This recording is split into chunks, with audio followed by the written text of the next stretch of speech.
Islam is an important religious, ideological, and political force in the world. Yet here in the West, we are taught very little about what Islam is. More people know the story of Buddha better than that of Muhammad. Yet over a fifth of all the people believe in Islam. That's 1.5 billion people. For them, Islam defines their daily life. It is important for us to know more about Islam so we can understand the culture and thinking behind 1.5 billion people. So today, in this series of videos, I'm going to take you from the birth of Muhammad until his death and show the origin of Islam. I will convey the story of Muhammad, including his more miraculous experiences. This series of videos is meant to educate about Islam. These videos are not to convert anyone, not to jump back from controversy, and not to push an agenda. Only to educate about the historical figure of Muhammad and the revelations that he supposedly had. The Arabian Peninsula where Muhammad lived was an arid and volcanic region.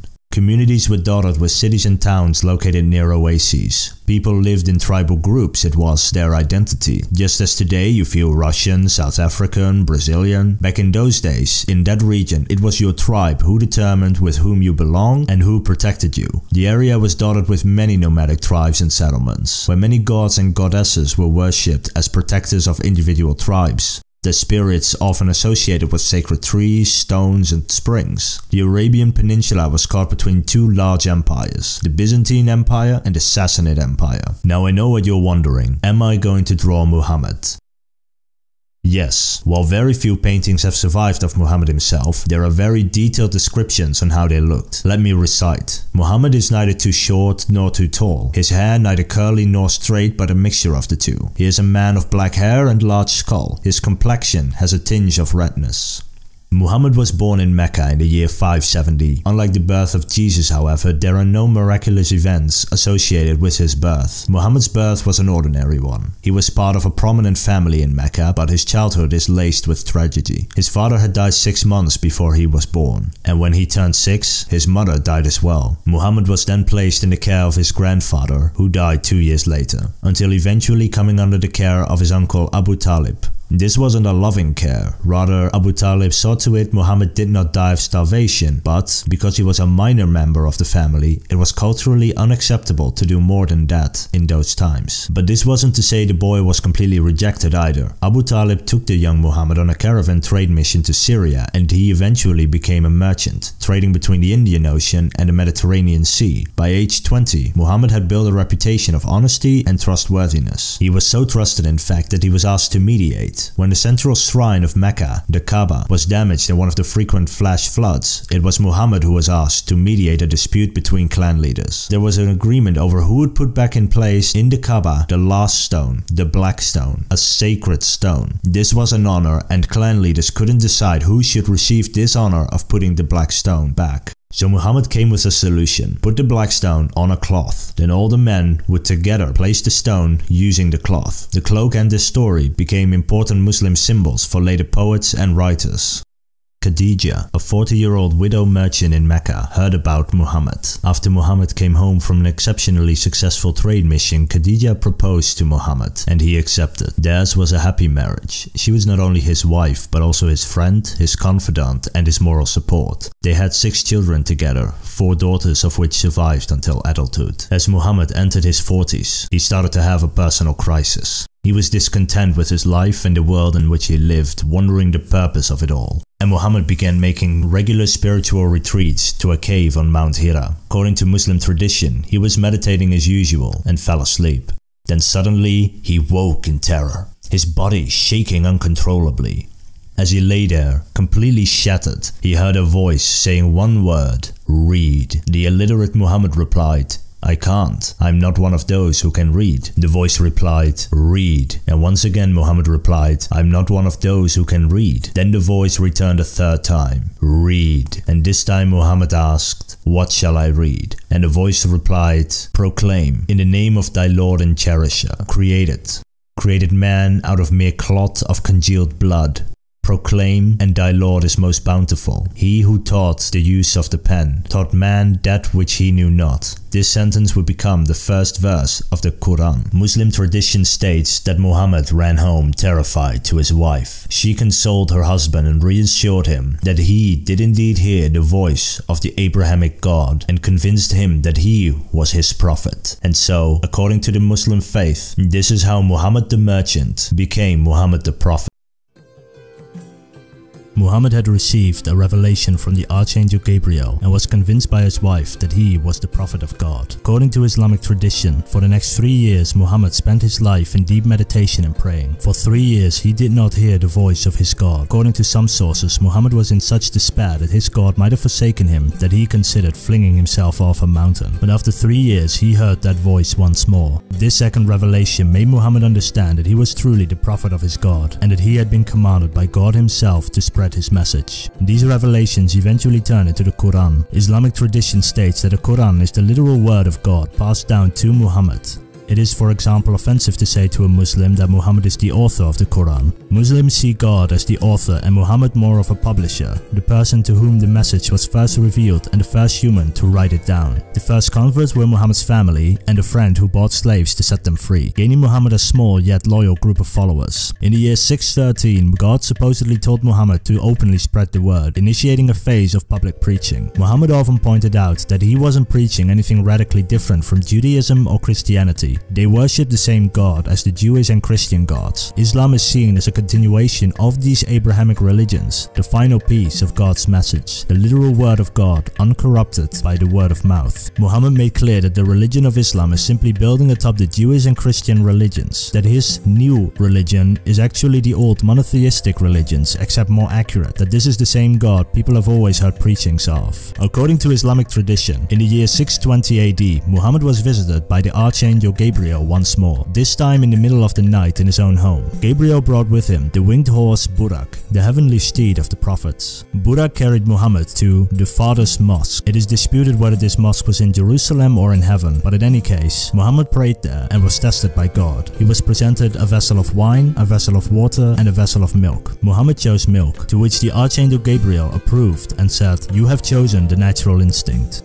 Gabriel then supposedly took Muhammad to each of the 7 levels of heaven, meaning Adam, the first human created by their God, John the Baptist, Moses, Abraham, and even Jesus, until eventually Muhammad reached the highest of the 7 heavens, where he met God himself. God told Muhammad that he and his followers must pray 50 times a day. With message in hand, Muhammad began descending back down to earth. Moses came by to Muhammad saying that 50 is too much and he should really ask for less. Muhammad traveled 3 times between God and Moses, until eventually deciding on 5 prayers per day that God would reward tenfold. Moses thought 5 was still too much, but Muhammad felt ashamed to ask for even fewer. And here we see why Muslims pray 5 times a day. According to their worldview, God himself has commanded everyone to pray 5 times a day.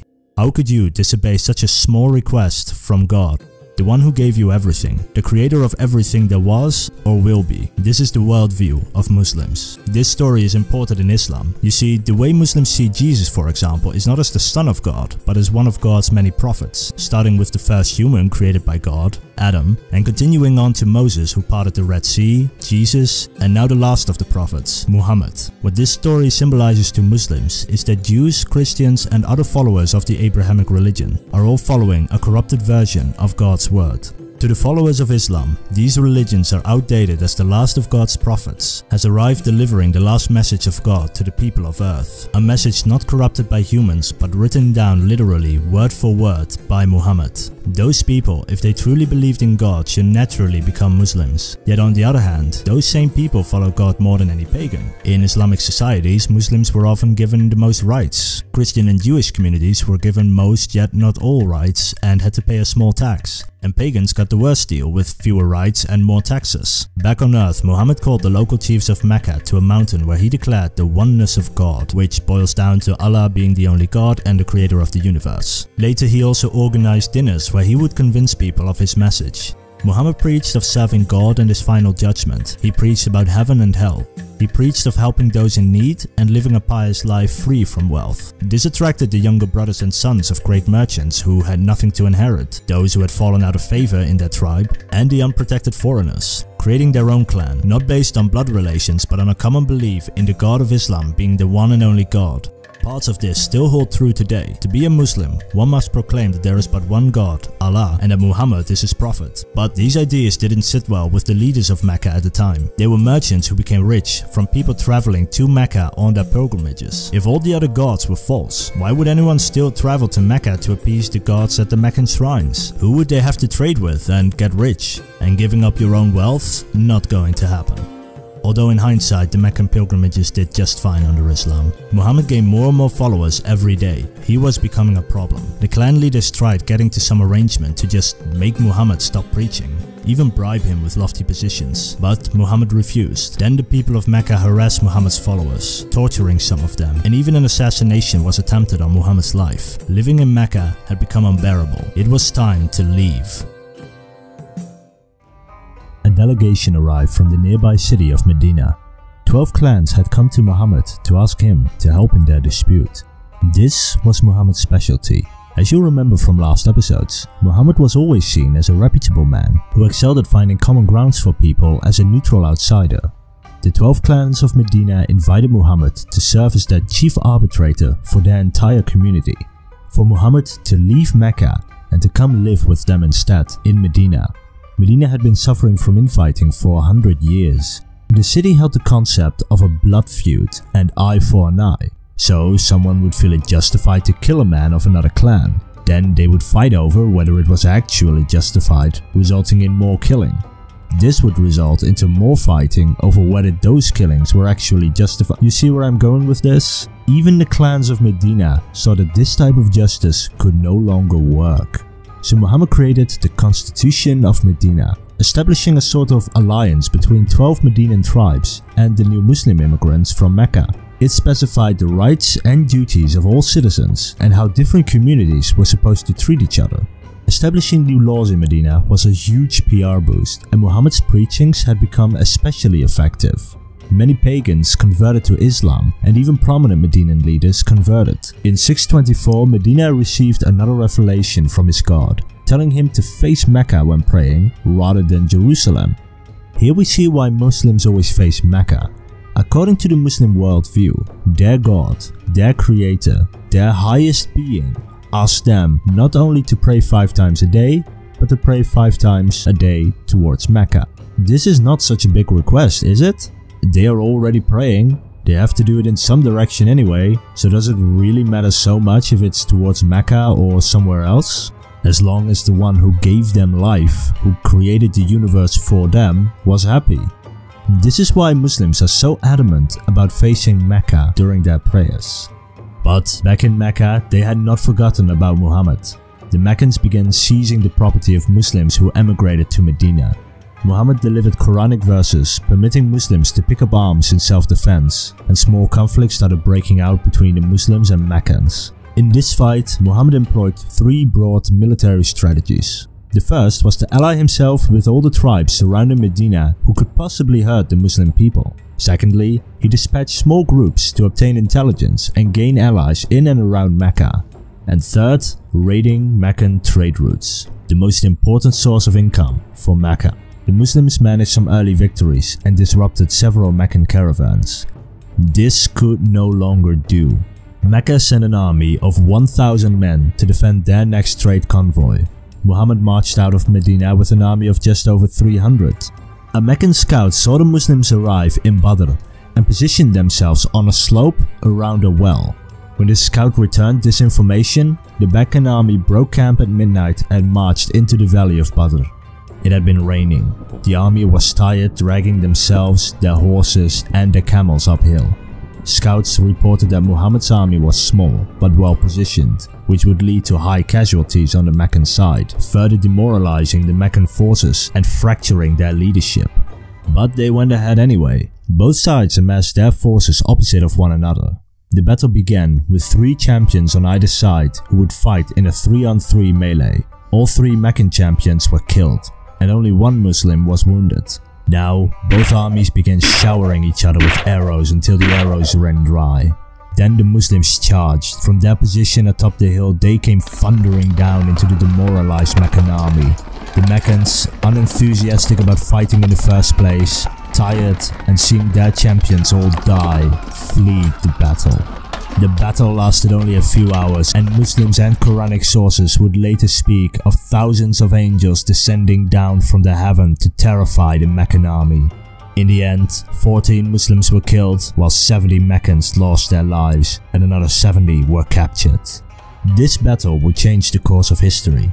They might not have known it at the time, but it's this battle that changed Islam from a group of refugees into a force to be reckoned with, able to defeat the most powerful men of the most powerful city in the region. And Muhammad transformed from a Meccan outcast to a major religious and political leader.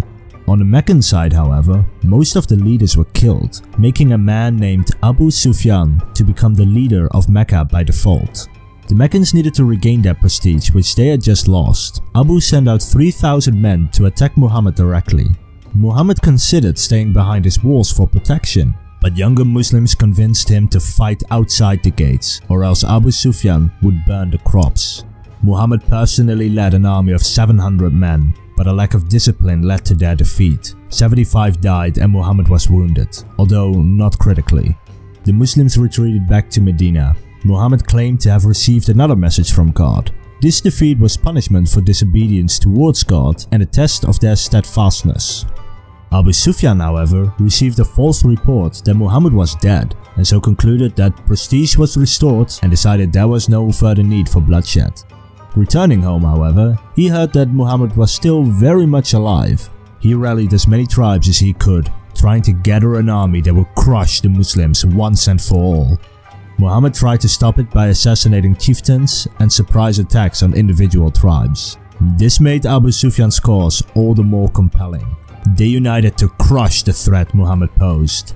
Not long after, a scout came to Muhammad. An army was marching on Medina. 10,000 men. 10,000 soldiers came to kill Muhammad and all Muslims.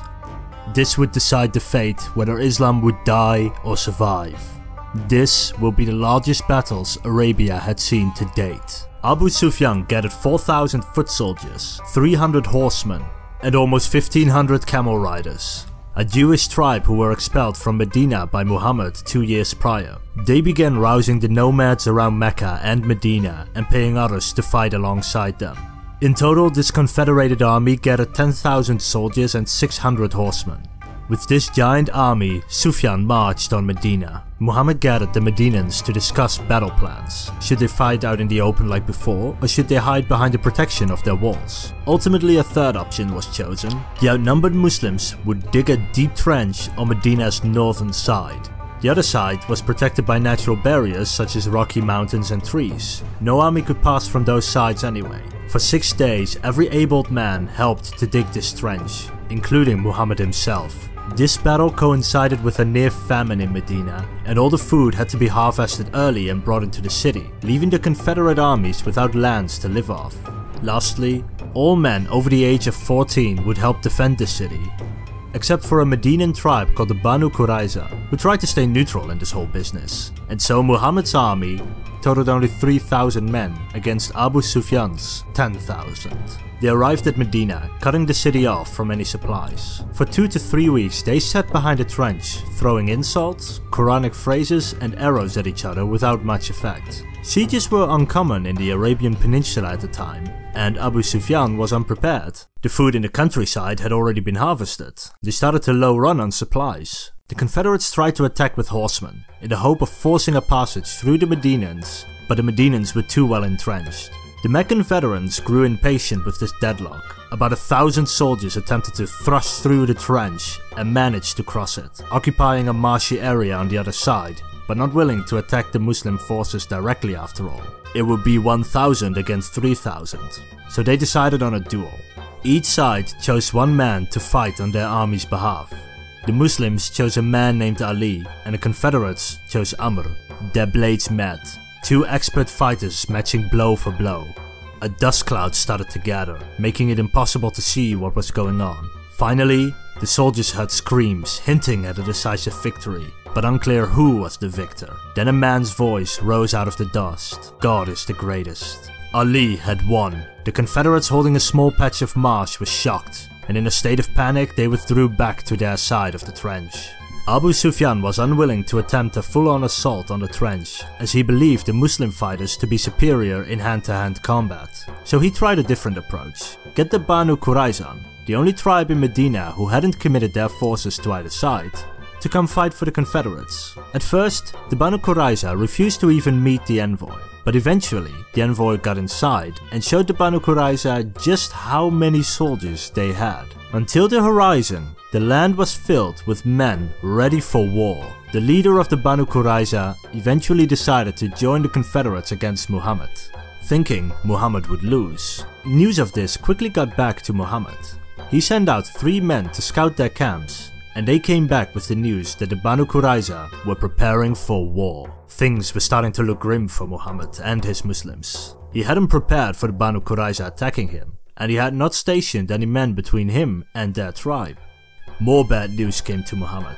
Food was running out, and the attacks from his enemies became so frequent that they could no longer adhere to praying 5 times every day. Only at night, when it was cold and wet, when the attacks stopped due to darkness, could they resume their regular worship. Fear ran rampant inside the camp.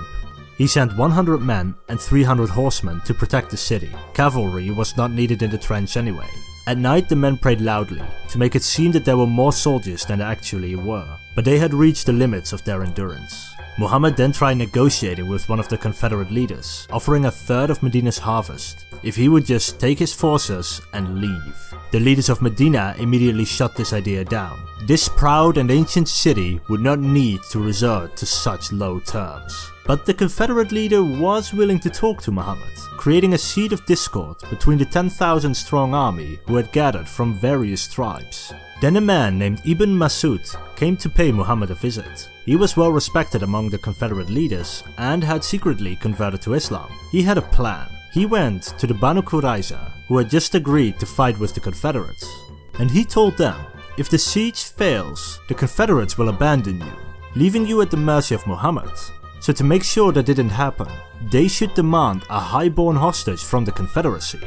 Ibn Masud then went to Abu Sufyan, telling them that the Banu Qurayza were planning to defect, and were planning on taking hostages to hand over to Muhammad.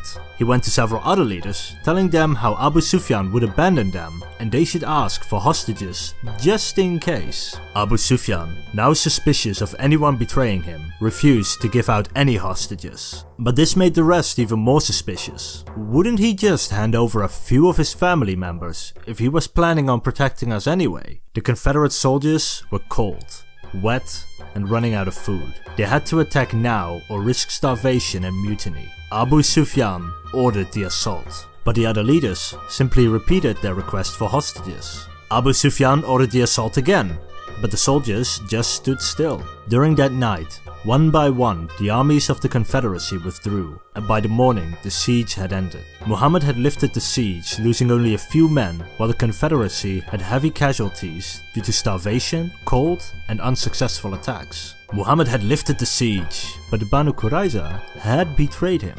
This 3,000 strong Muslim army surrounded the Banu Qurayza neighborhoods, putting them to siege. After 25 days, they unconditionally surrendered. An arbitrator was found to pronounce judgment over this Jewish tribe. And in accordance with the Torah, Deuteronomy 20:10 through 20:14, every man was slaughtered, and all the women and children enslaved. Today, Islam is thought of as a highly conservative ideology. However, in the time of its founding in the 7th century, Islam was seen as highly progressive by many people. Before Islam, slaves were property without rights. The owners could do with slaves as they wished.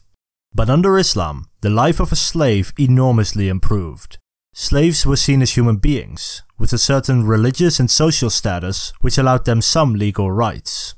This was far more progressive than some forms of slavery well into the 19th century. Ironically, he improved the lives of women as well. Women were given the right to inherit under Islamic law, to divorce, and to life itself. You see, before Islam, baby girls were allowed to be murdered if the father wanted a son instead of a daughter. But all of this was not to say women were equal, however. Sure, the Quran says that men and women are equal, but women were and still are very much controlled by the male protector. And men maintain guardianship over women and can beat the women under his protection if the man feels it justified.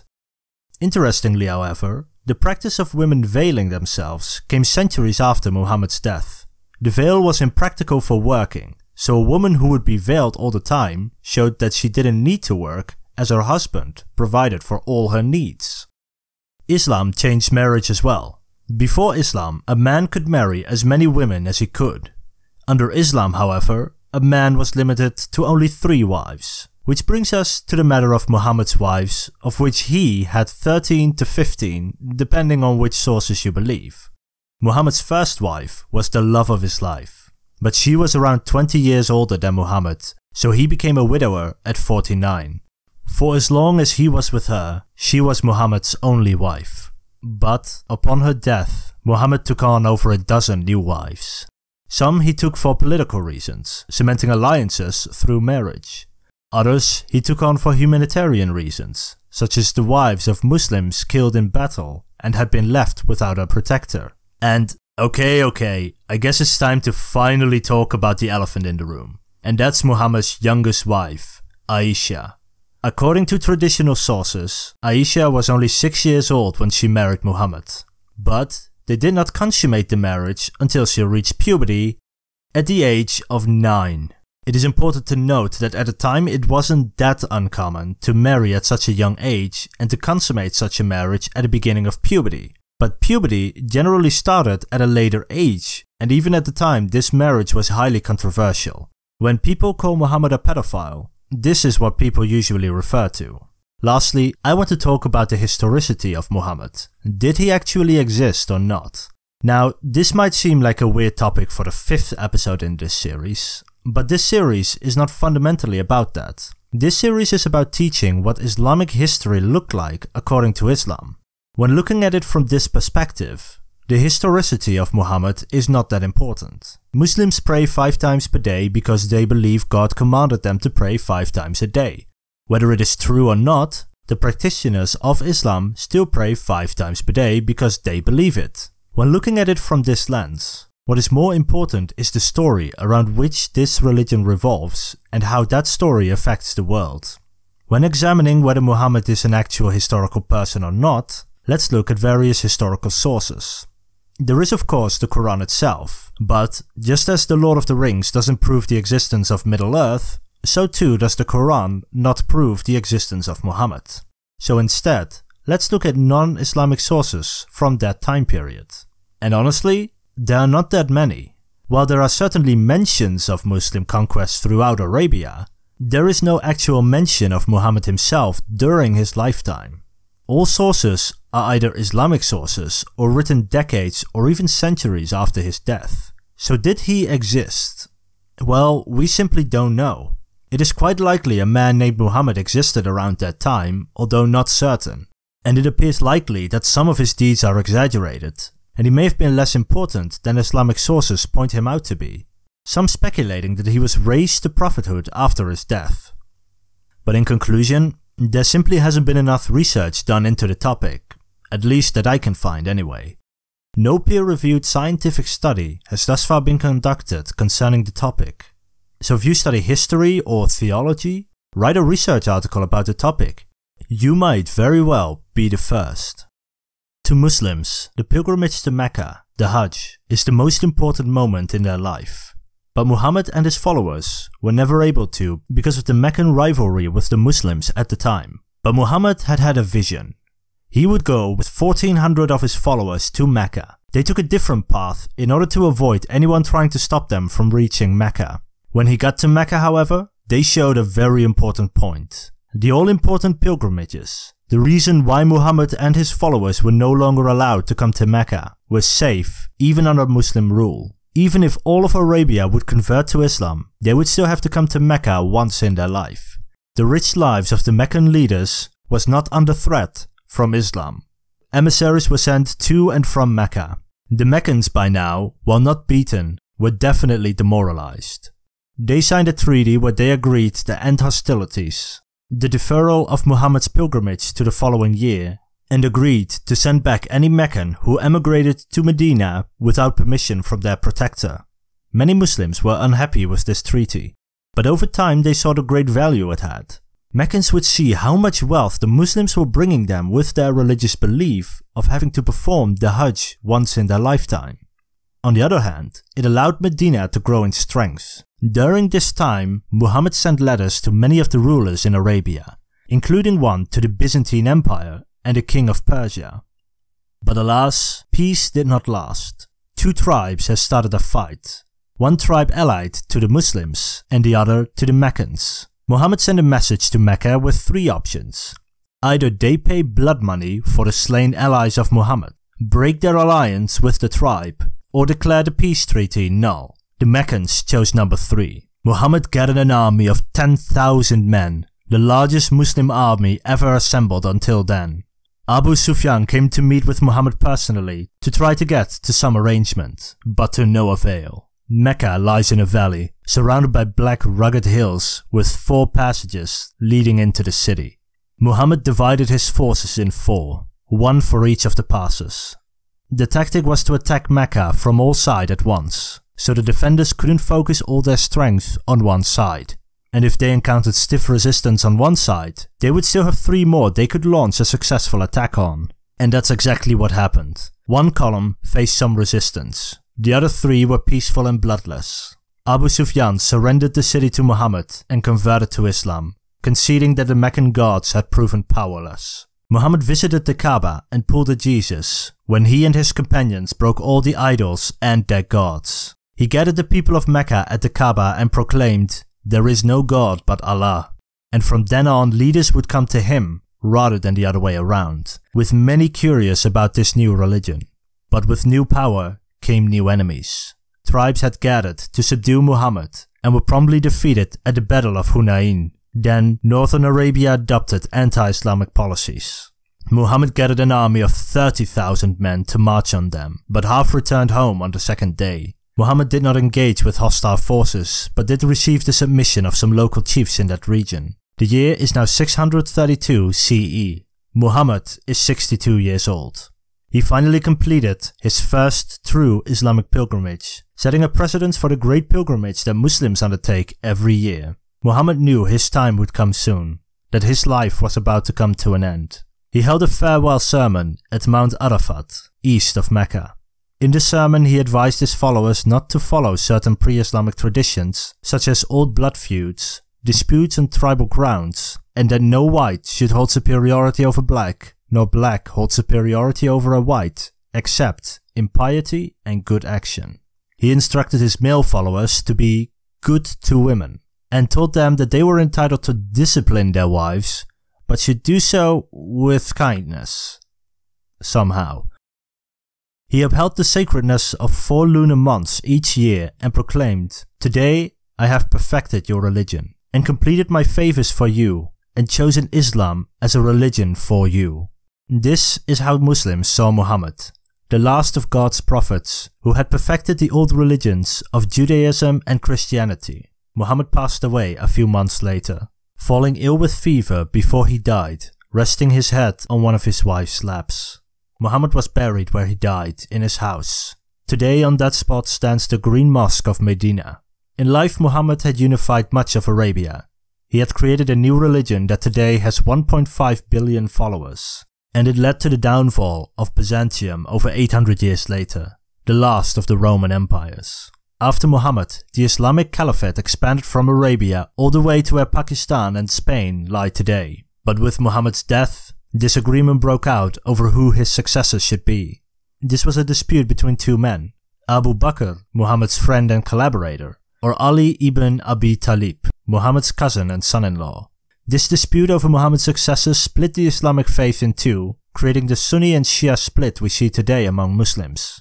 And so we come to the end of this series. And I hope that now that we're at the end, you understand how Islam came to be. I tried throughout this series to tell the story of Muhammad, so that we who are not Muslims can learn about the beliefs held by over a fifth of the world population. If you like this video, give it a thumbs up. My next video will be about the history of prosthetics and will be a continuation of my most popular video, the history of amputations. If you want to see those and other episodes as soon as they come out, press the subscribe button. I upload a new video every 2 weeks.